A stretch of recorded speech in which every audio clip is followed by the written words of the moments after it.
അല്ല എന്താ ഇവിടെ? ഞാനടാ ഒരാളെ കാത്തുക്കാണ്. ഞാൻ എന്നെ കാണാൻ നിക്കീനി.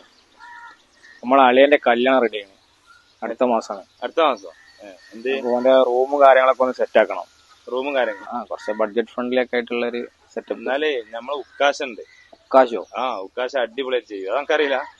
നമുക്ക് ഉക്കാശനെ ഏൽപ്പിക്കാം. ഓൻ ചെയ്തൊരു വർക്ക് ഉണ്ട് നമ്മളെ ചങ്കി നിഷാദിന്റെ. ഓന്റെ കല്യാണം നാളെ. ഓന്റെ റൂം അടിപൊളിയാണ്. നമുക്ക് കണ്ടു പോയേക്കാം.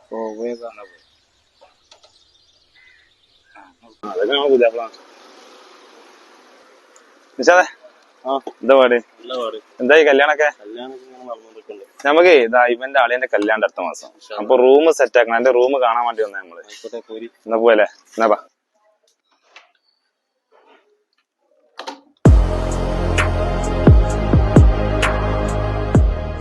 അല്ല റൈസ് എന്താ പാട്? ഇത് പോരെ?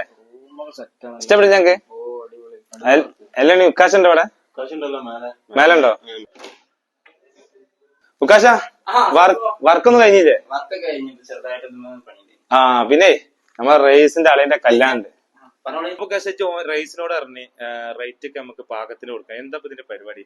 പാകം പറഞ്ഞിട്ടാണെങ്കിൽ നമ്മളെ പുതിയ ചെക്കന്മാർക്ക് എങ്ങനെയാണോ ഓരോ ബഡ്ജറ്റ് അതിനനുസരിച്ച് നമുക്ക് ചെയ്തു റൂം സെറ്റ് ചെയ്യും.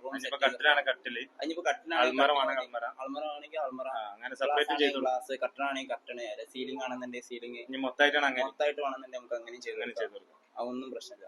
അല്ല പക്ഷേ ഒറ്റക്കാണ് എടുത്തല്ലേ? ടീം വർക്കാണോ? അല്ല, നമുക്കൊരു ടീം ഉണ്ട്. ലിയ ഗ്രൂപ്പ് കൺസ്ട്രക്ഷൻ എന്ന് പറഞ്ഞിട്ട് ഒരു ഗ്രൂപ്പ് തന്നെ ഉണ്ട്. നമുക്ക് ടീം തന്നെ ഉണ്ട്. അവരാണ് മൊത്തത്തിൽ ചെയ്യാം.